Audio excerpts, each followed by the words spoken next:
Mga kababayan, mga katambay, kamusta po ang lahat? Nagbabalik po muli ang inyong katambay, si Katambay Manong po, dito po sa Tambayan Makabayan. Sana po nasa mabuti po tayong kalagayan lahat.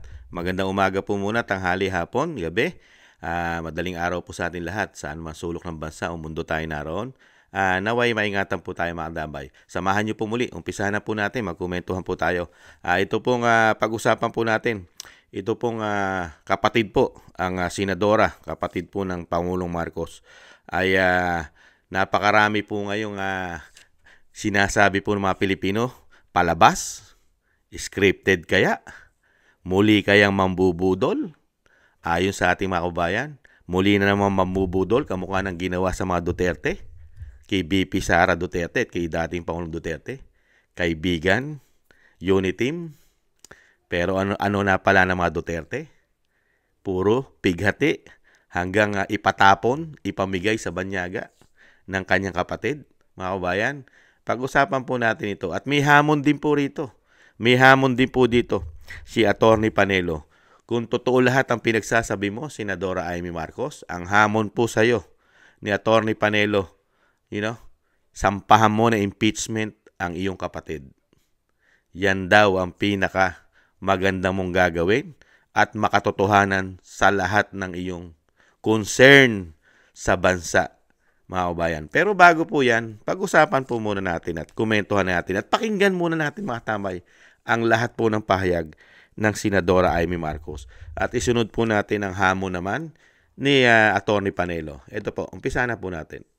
Inanunsyo ngayon ni Senator Amy Marcos na kakalas na siya mula sa alyansa para sa bagong Pilipinas, ang administration slate ng kanyang kapatid na si Pangulong Ferdinand Marcos Jr. Ayon kay Senator Amy, hindi na niya maaaring ipagpatuloy pa ang kanyang pangangampanya alinsunod sa plataforma ng alyansa. Gaya ng kanyang una nang nabanggit, sinabi ni Senator Amy na mananatili siyang independent candidate.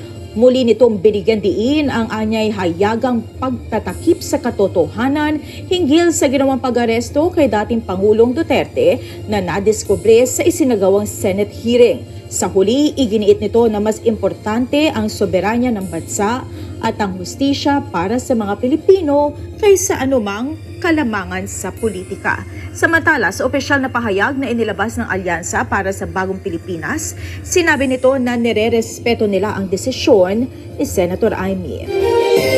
Ito mga tambay, ito isunod naman po natin ito isa. Sunod naman ito. Nakita niyo po mga tambay, soberenya na pinag-uusapan. Sunod natin ito isa. Ka, opisyal ka, senador ka ulit. Ang tanong, senador ng aling bansa? Kung naging probinsya na lang tayo ng The Hague, ganun ba? Senador ba ako ng The Hague? Ikatutuwa ko ba yun? Pagmamalaki ko ba yun? Na yung ICC na ang naghahari sa Pilipinas? Yung toxic politics na lalo nagiging lason sa ating lipunan at balikan na lang natin ang tunay na problema ng pangkaraniwang Pilipino. Nila kung may second hearing pa, ang sinasabi ko, nahihirapan ang kumuha ng testigo, nakita naman ninyo. Yes. Yung gobyerno, kumpleto, yung iba pang mga andon, puros opisyal. So, kinakailangan siguro, at nananawagan ako na sana may ex-justice na nakakaintindi ng constitutional international law, yung mga practitioners and professor ng international law, sana tumulong na lang po sila para maintindihan natin kasi yung international law hindi naman pangkaraniwan niya na araw-araw may abogadong na nakikipaglaban diyan. Ayan mga tambay, hindi daw siya papayag na maging senador ng ICC at masakop ng ICC ang ating bansa. Ang tanong natin, paano naman yung kapatid niyang Pangulo? Mukhang pwede naman yata at tanggap na magpasakop tayo sa ICC. Di ba? Ito pa po isa. Ibang klase. So, wala yung pag-uusap pa rin ni Pangulong Bongbong Marcos din? Oo, wala. Matagal na yun. Oo. So, sa tingin niyo, minasama ng Pangulo yung pagkandang niyo pa ng hearing tungkol sa nangyari Parang ganun ang lumalabas na hindi ko naman maintindihan. Pagkat para sa akin, masyadong naging emosyonal, galit, taranta ang taong bayan. At nakita naman natin, naglabasan sa kalsada, nag-iiyakan, nagpo-protesta. Kaya imbis na lumala pa itong sitwasyon na to, minarapat ko na alamin kung ano talaga ang nangyayari para kumalma tayong lahat at maanalisa kung ano talaga ang nangyari. Kaya lang, eto nga, hindi ko naman intensyon na anti-administration yung hearing. As a matter of fact, kung maaalala ninyo, halos lahat ng testigo galing gobyerno. Hindi ko naman alam yung mga sagot nila. Kaya nga ako nagtatanong kasi hindi ko alam yung sagot. Mga tama, hindi raw niya alam ang sagot. Kaya daw siya nagtatanong. Mga kababayan, sa tanda ba naman ni Senadora Amy Marcos? Tumanda na sa politika, hindi niya pa ba alam kung anong nangyari? Kung bakit nagkaganon ang dating Pangulong Duterte? Sige nga. Wag mo niloloko na lang yata mga Pilipino. Ginagawa na lang yata tangat bobo. Hindi raw niya alam. Pakinggan po natin ang hamon naman ni Atty. Panelo, mga tambay. Kung talagang mali ang ginawa ng gobyerno ito at ang puno ng gobyerno ay yung kapatid, maghain ka ng impeachment laban sa kapatid mo kapag ka may culpable violation of the Constitution. O yun, nahabong mo sa kanya. Hindi lang sa ng reaction regarding po doon sa Senate hearing nila Senator Amy Marcos. Ano po masasabi niyo doon, sir? Na ngayon kumalas na sa alyansa. Sinabi ko naman yan, yung Senate hearing na yun, sabi ko, kasi hindi po ba, sabi niya, gusto niya malaman kung ano nangyari, anong nangyari, video na nga lahat, kita na ng buong mundo kung ano nangyari. Sabi niya, gusto malaman kung sumunod ang pulis. Alam na nga natin lahat, hindi sumunod ang pulis sa batas Gusto kong malaman, kung may jurisdiction wala, kung meron bang ano yung Interpol. Lahat ng yun, alam na natin So, kaya sabi ko, hindi ba tinanong ako ng mga reporters sa isang forum? Kasi before nagkamisa ng Senate hearing, sabi niya, hindi na siya attend ng rally ng alyansa. O hindi ba sagot ko, malapit kayo pala, hindi tayo sa mundo, bulay-bulay lang mo. Kaya alam mo, ang problema sa babae naman kasya sa dalawang ilog, gusto niya kumuha ng boto sa Duterte, gusto niya rin kumuha ng boto sa Marcos. Binabanatan niya kapatid niya, pero nagkakandara pa siya na initaas ang kamay niya ng kapatid niya. O pagkatapos, nung nakita niya na nakakita naman siya ng oportunidad na pa pwede mahanin siya ng mga Duterte, eto na naman siya. Tapos, eto na. Di ba, yung kanyang kapatid, hindi siya binabanggit. Tatlong beses na nata sa rally. Kaya no choice ngayon siya. Kaya sabi na, she voted me. You did not vote, you were fired. Tinangkap ka talaga ng alyansa. Kaya, tingnan nyo, ang survey na, ang trajectory niya pabagsak. Kasi nga, ang tao, wala nang tiwala sa kanya. Nasira na ang credibility niya. Wala nang pagkitiwala. Kaya kahit anong gawin niya pa ngayon, well, pero sabi nga ng mga Kastila, merece, you deserve it. Pero sir, saan kaya patutungo yung ginawa nilang hearing na yan? May makakasuhan ba? Ano? Saan kaya patutungo yung ginawang hearing nila? May makakasuhan po ba? Sa programa ko, sa SMN, sabi ko sa kanya, publicly, natin sa TikTok, Senadora, kung gusto mo akong maniwala sa'yo, ang ginagawa ko, demanda mo. Ikaw mismo magdemanda kami sa mga pulis na lumabang ng batas. Number 1. Number 2, kung talagang mali ang ginawa ng gobyerno ito at ang puno ng gobyerno ay yung kapatid, maghain ka ng impeachment laban sa kapatid mo kapag ka may culpable violation of the Constitution. O yun, nahabong mo sa kanya. Ayan, tama po yung sinabi ni Atty. Panelo. Mga tambay, kung talagang alam mo, unang-una, ang mga ginawa ng pulis ay paglabag sa batas, idemanda mo, senador ka, idemanda mo. Di ba?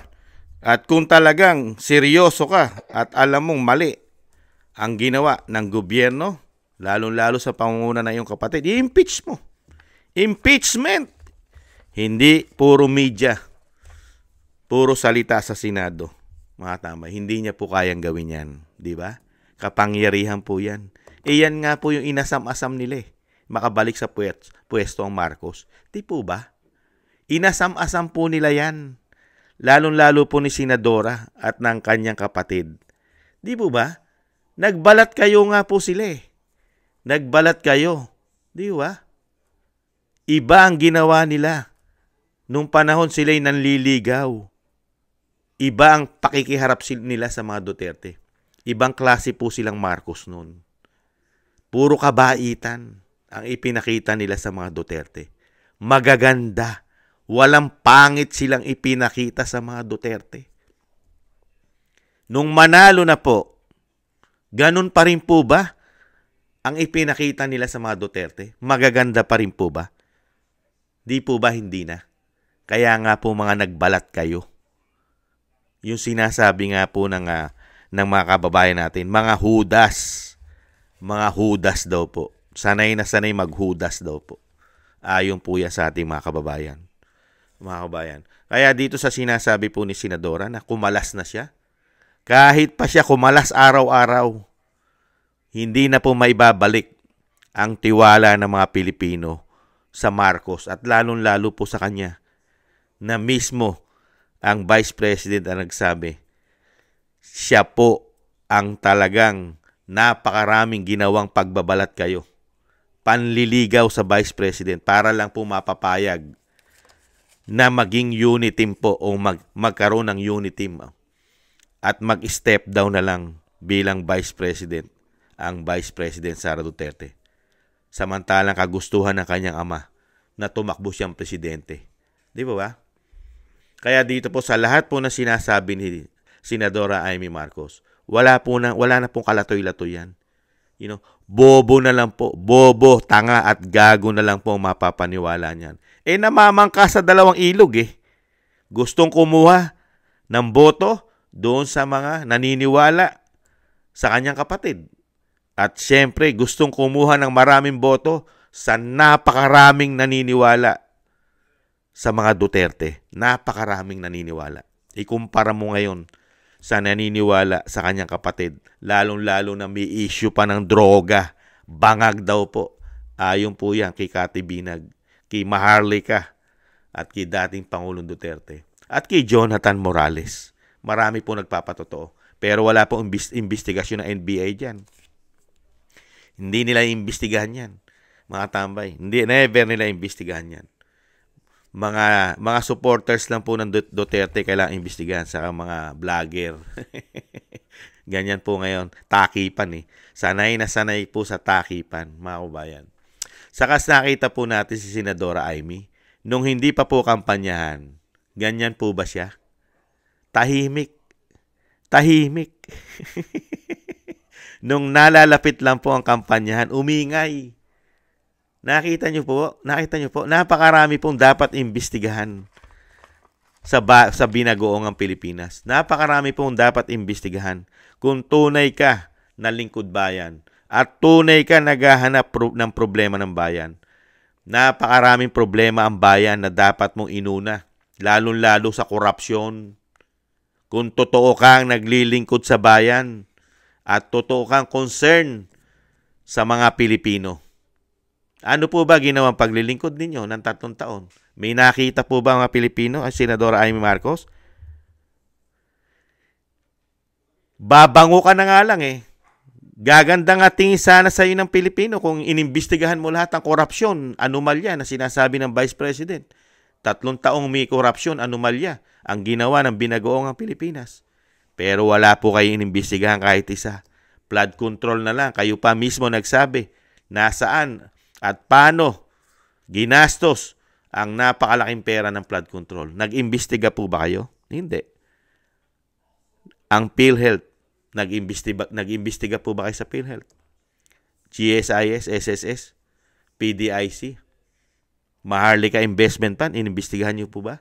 Lalong-lalo po ang ginto. Inimbestigahan niyo po ba ang ginto? Hindi po ba, di ba? Hindi. Wala. Hanggang salita lang po kayo sa media. Puro media lang po.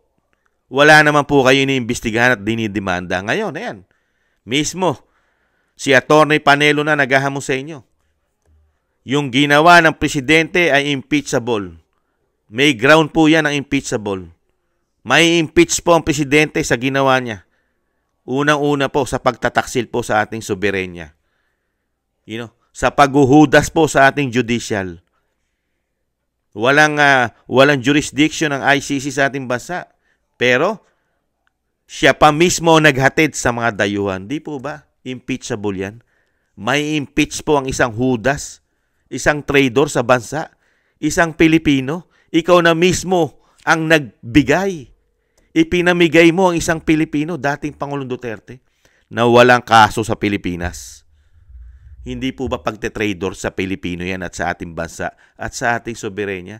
Kaya nga po ang hamon ni Atty. Panelo, mag-file ka ng impeachment kung talagang totoo lahat ang pinagsasabi mo. Di ba?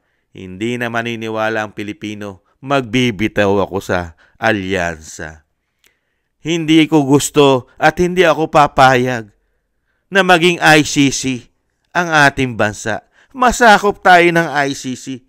Pero wala ka namang ginagawa. Senadora, wala po tayong ginagawa. Hanggang salita lang. Mag-file po kasi kayo ng impeachment sa inyong kapatid. At kasuhan nyo lahat ang lumabag na mga pulis. Diyan, baka maniwala sa inyo na kayo ay galit sa mga gumagawa ng anomalya at galit kayo sa taksil sa bayan. Yan. Pero hanggang hindi nyo ginagawa yan, ang tingin ng taong bayan sa inyo ay mambubudol na naman kayo. Kukuha na naman kayo ng simpatya. Mambubudol na naman ng Senadora Amy Marcos. Pagka nanalo, 6 na taon, tahimik. Enjoy. Nag-i-enjoy sa pondo ng bayan. Ang senadora, walang nakikitang anomalya. Lalo sa pera na kontrolado ng institusyon nila. Kung talagang gusto mo mag-imbestiga at makatulong sa taong bayan, una mo ring imbestigahan. Pagsabayin mo na, imbestigahan mo ang sarili mo at ang iyong pinsan. Di po ba? Imbestigahan nyo ang institusyon nyo. Kontrolado ang pera ayon sa Vice President. Nung panahon na siya'y DepEd, kontrolado ng 2 tao daw. Si Saldico at ang speaker na pinsan mo, Senadora. Gagawin mo ba? Malabo pa sa sabaw ng pusit gawin. Dahil nga yung sinasabi ni Kamanong, ginawa nila ang lahat. Nagbalat kayo, ayon sa ating mga kababayan. Nagbalat kayo, nagpakabait, nagpakabuti sa mata ng mga Duterte para makuha ang tiwala ng mga Duterte. Para makabalik sa kapangyarihan. Kaya hindi na po nila nanaisin mawala pa ito. Yan po ay ayon na mismo sa Vice President. Nung makabalik na raw sa kapangyarihan sila, ang pamilya ng Senadora Amy Marcos, kasama siya, pamilya ng Romualdez Araneta daw. Hindi na raw nilang nanaisin pang mawala sa kanila ito. Dahil nga raw po sa pera, kapangyarihan, may bonus pa raw pong droga ayon sa Vice President. Yan po mga kabayan. Kaya po tayo mga kabayan, wag na po tayong magpabudol sa senadora. Sanay na sanay po yata, artistang-artista po ang dating. Scripted po yata mga tambay. Scripted. Sanay na sanay pong gumawa ng pinikula sa Senado. At muli po tayong binubudol na naman, kumukuha ng boto. Ano po ang maipagmamalaki ng isang Marcos? Isang senadora ng 3 taon, lalong-lalo ng kanyang adeng. Ano po ang maipagmamalaki ng kanyang adeng? Ano po? Sige nga. 3 taon daw korupsyon ayon sa Vice President. Pag tinanong naman po natin ang dating Pangulong Duterte, 3 taong pang-iistapa sa pera ng bayan. Mga kababayan, ang mga proyekto niya, hindi pa natin nakikita kung gaano kalalaki at gaano karami ang matatapos. Nagmalaki nga po ng proyekto niya. Nung SONA, tapos na raw. Ang kanyang proyekto legacy, 5,500 flood control. Mga kababayan, isinisi pa ang barge. Yung umihila sa barko pa sinisi. Binangga raw po nun. Kaya daw po nasira. Nakapagtataka naman po ang mainstream media. Ni isa, wala man lang po silang inimbestigahan. At wala man lang pong ipinakita ang mainstream media do sa 5,500 na flood control. Magtataka ka rin. Sa bagay, mga kabayan, sa panahon po ngayon ng binagoong ang Pilipinas, gumagana po ang pera, mga tambay. Pera-pera na po labanan. Nakita naman po natin, sino po ba? Dahil sa pera, lahat ginipit. Hindi lang po mga Duterte. Mga suporta ng mga sumusuporta sa Duterte, mga vlogger. Ngayon, pati po mga OFW ay ginigipit na rin po. Tinatakot pa. Tinatakot pa ngayon ng pamahalaan ng mga OFW. Kung sila raw po ay magsi-zero remittance, ay tatanggalan daw po sila ng mga benepisyo. Ganyan po katindi ang pamahalaan natin manakot. Tinatakot po lahat, mga tambay. Lahat po ay dinadala sa pananakot. Demanda, sedition, kung ano-ano pa, libelous, libel, mga tambay, ICC, Interpol, lahat po ginagamit ng pananakot po sa Pilipino, mga kabayan. Ganyan po katindi. Kaya po, mga kabayan, hamunin din po natin siya. Kamukha po ng ginawa ni Atty. Panelo, humamon din po tayo para maniwala po tayo sa Senadora Amy Marcos. Hinahamon din po ni Kamanong. Si Kamanong po ay nakikiisa po sa hamon ni Atty. Panelo. Senadora Amy Marcos, hinahamon po namin kayo at ni Kamanong na inyong lingkod. I-impeach nyo po ang inyong kapatid kung talagang kayo po yung makabayan. I-demanda nyo po lahat ang mga pulis na lumabag sa batas sa pagkidnap po. Ginawang kipagkidnap sa dating Pangulong Duterte. Ayan. Nakikiisa po si Kamanong kay Atty. Panelo. Hinahamon po namin kayo, Senadora. I-impeach nyo po ang inyong kapatid. Impeach. At i-demanda nyo po lahat ang sangkot. Di po ba? Yan po ang pinakamaganda po nyong gagawin sa mga Pilipino. Baka makakuha kayo ng boto. I-impeach nyo ang inyong kapatid. I-impeach at magdemanda po kayo. I-demanda nyo. Ayan. Baka kahit papaano, makakuha pa kayo ng boto. Umpisahan nyo na i-impeach ang kapatid nyo. Hamon po yan ni Atty. Panelo. At tayo po mga kabayan, hamunin din po natin si Senadora Amy Marcos. Hindi po pwedeng puro interview lang po siya sa media. Puro release lang po ng statement sa media. Pero wala naman pong gawa. Yan po kasi ang tatak Marcos ngayon sa panahon po nila. Puro po salita. Salita. Pero wala sa gawa. Pero pagka sa kagaguhan, sa panggigipit, yan, maasahan mo silang gumagawa. Diyan po sila maasahan. Di umano ang mga Marcos. Sa panggigipit, diyan po sila mabilis umaksyon. Pero sa problema ng bansa, solusyon sa problema ng gobyerno, solusyon sa problema ng mga Pilipino, nga. Bahala kayong magkamatay riyan. Wala kaming pakialam kung kayo nagugutom at naghihirap at napakamamahal ng bilihin. Wala kaming pakialam. Basta kami, sitting pretty, pa-party-party lang, pa-travel-travel, pa-relax-relax. Ang sarap ng buhay, mga kabayan. Meron pang bilyon-bilyon, may trilyon-trilyon pa. Ganun po katindi nang makabalik sa kapangyarihan. Hamon po natin yan, mga kabayan. Hinahamon po natin si Senadora. Umpisahan nyo na po. Kisa magyayaw-yaw kayo sa mainstream media, ang gusto naming mga Pilipino, aksyon. Aksyon ang gusto namin. Magdemanda at mag-impeach po kayo.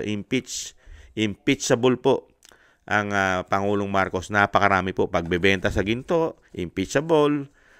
paglipat ng pera sa PhilHealth, PDIC, GSIS, SSS, impeachable po yan. Napakarami po offense. At yung pagpirma po niya sa mga blanco nung GAA, impeachable din po yan.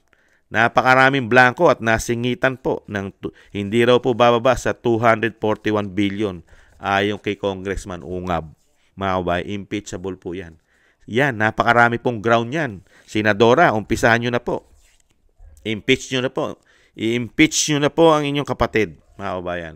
Bago po tayo magtapos, maraming salamat po muna. Shoutout po sa mga biyaya po na pinagkakaloob nyo po sa inyong lingkod. Shoutout po Kingston 123 ng Hong Kong, Gina Ray Solid DDS ng Berlin, Germany, at Jake Yahoo 4531, Jasmine Channel, Telma Pasawa, Dan Rivero ng Anchorage, Alaska, Bon Rosales ng France, John Sarip ng Amsterdam, Holland, Jonah Banks 1077, Milwaukee, Wisconsin, USA, Julieta Celona ng Sydney, Australia, Ma'am LB Sermani ng North Miami, Florida, USA, Grace Obet ng California, USA, Michelle Del Valle ng New Zealand, Sara Nakamura ng Japan, Melencio Bandibas ng Jeddah, Arabia, Trojanta 9828 ng Korea, Lopez Ibina ng Saitama, Japan, Librado Reyes 8529 ng California, USA, Danilo Basan Jr. ng Jubail, Saudi Arabia,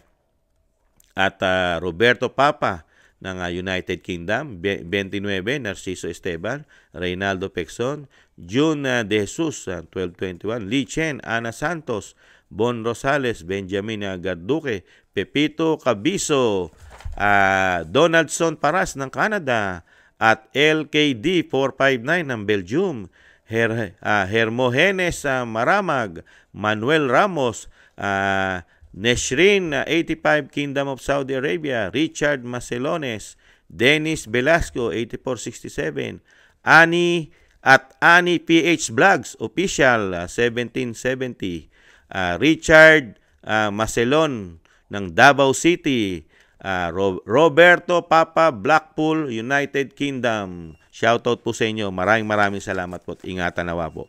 At shoutout din po sa ating mga kababayan sa kasulok-sulukan ng Pilipinas. Ingatan nawa. Mabuhay po tayong lahat.